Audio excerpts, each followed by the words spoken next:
Near the end of the last video, I briefly mentioned a problem we might be having with our pop-up menu, and if we test our movie here, we can see this problem. If we hover over the products menu, everything's fine so far. If we move away from it, it's fine. However, if we hover over it and then move our mouse cursor away from it, but then hover over it again before it's done animating out, watch what happens. We get this weird flickering effect, and the menu's just turning off and coming back on. So that's a little bit of a problem. Now, if you move our mouse cursor away from it and go back over it, that's fine. So if you're willing to accept that little glitch, then you can certainly do that. However, let me show you one way that we can work around this. What we're going to do is once we move our mouse cursor away from our products movie clip, we're going to disable that products movie clip so that we can no longer hover over it or cause it to do anything. And then once the animation has finished, once enough time has gone by, we're going to re-enable it. Okay, so if we jump into our products movie clip, we need to unlock that menu layer.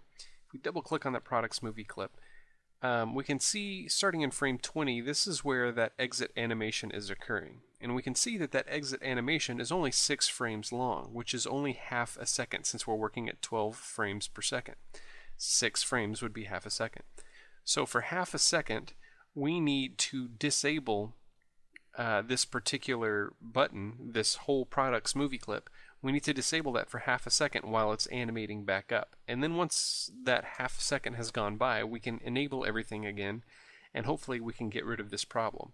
So let's go back to scene 1, and we have our products button here. That's fine, we're going to leave that alone. Let's go ahead and lock that layer back. We're going to click on frame 1 for our actions layer and hit F9 to open up our actions.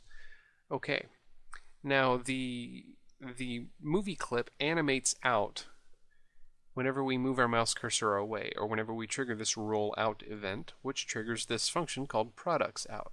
So inside this products out function, that's when we need to disable our movie clip.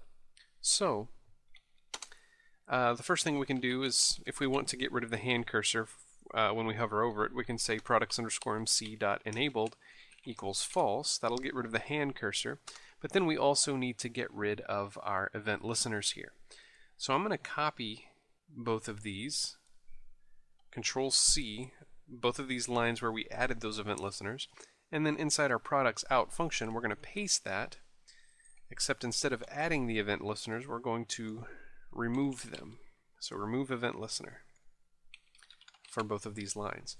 So now we're disabling the button here so that we don't get the hand cursor anymore, and then we're disabling those event listeners so that nothing will happen when we hover over it.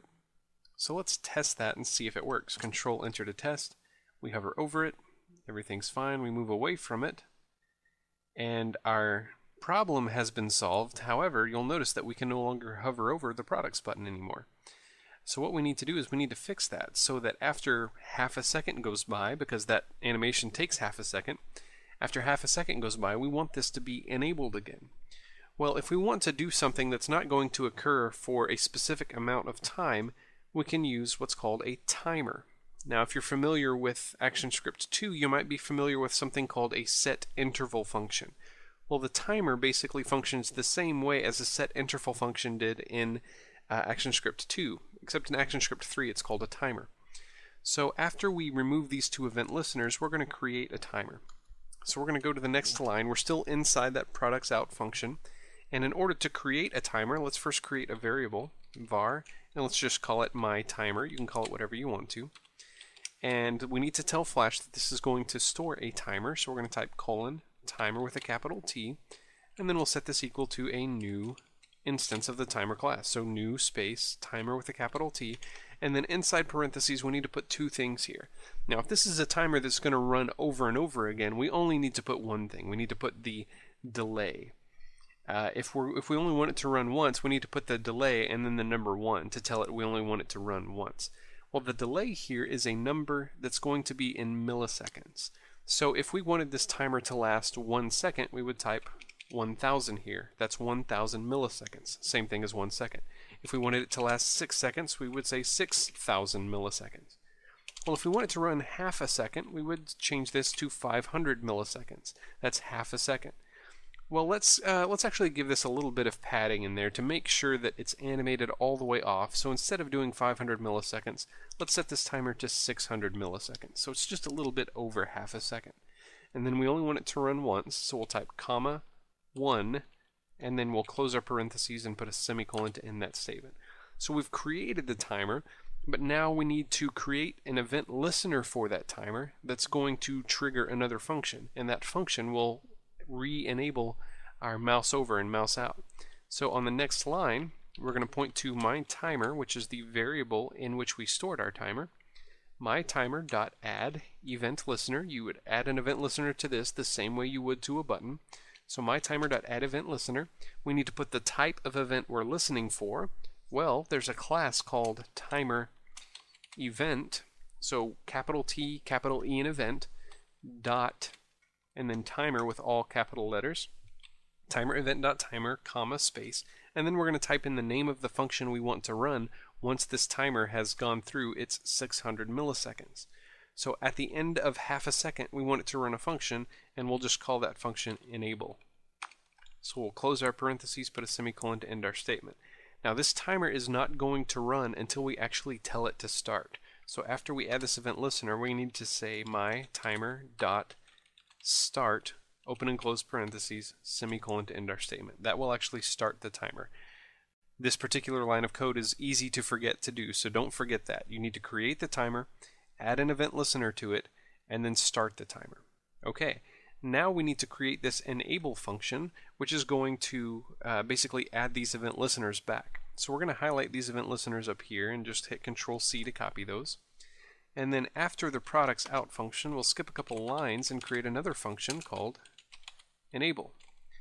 Now inside the parentheses, since this is triggered by an event listener, we need to put an event variable, so E colon, and this is a timer event, so timer with a capital T, event with a capital E, close your parentheses, colon void, and then we'll put our opening and closing curly brackets for that function. Inside the function, we just want to add those event listeners again, so Control V to paste, and then we need to indent this line, and there we go. Once this timer reaches 600 milliseconds, or once it's done going through those 600 milliseconds, it's going to trigger this timer event, which is calling the enable function, which will enable our event listeners again. So let's test that. Control Enter. And we're actually still going to have a little bit of a problem with this, and I'll show you how to fix it in just a second.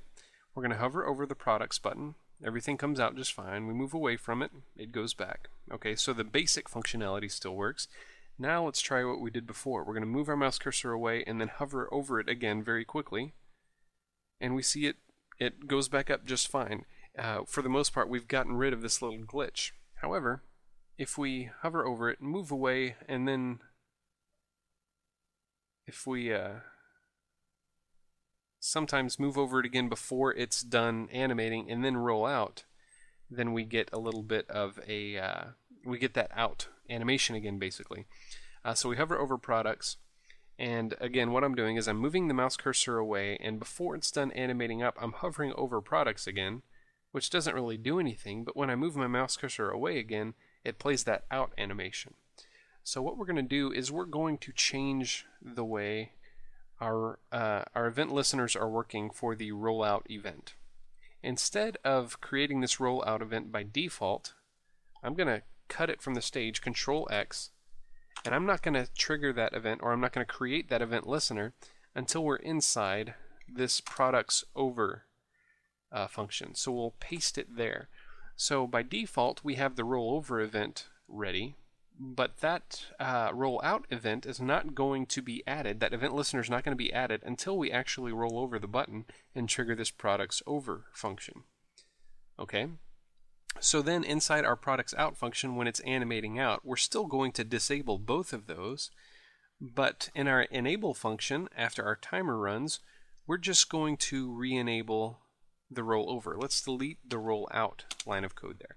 So we're only going to re-enable the rollover state. And then when we roll over the button, we're going to trigger the products over function, and in that function, it will create another event listener for the rollout state.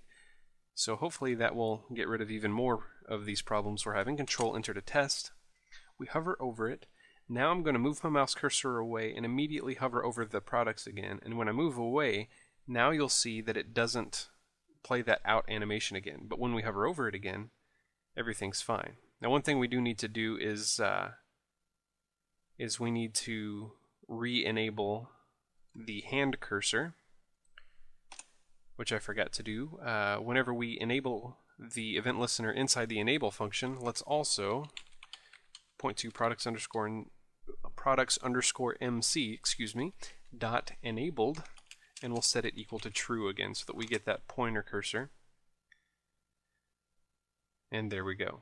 So that's just one way that we can get rid of this little problem we were having, this little glitch that we had where the menu was flashing on and off. We no longer have that problem anymore. So I hope that's been helpful for you.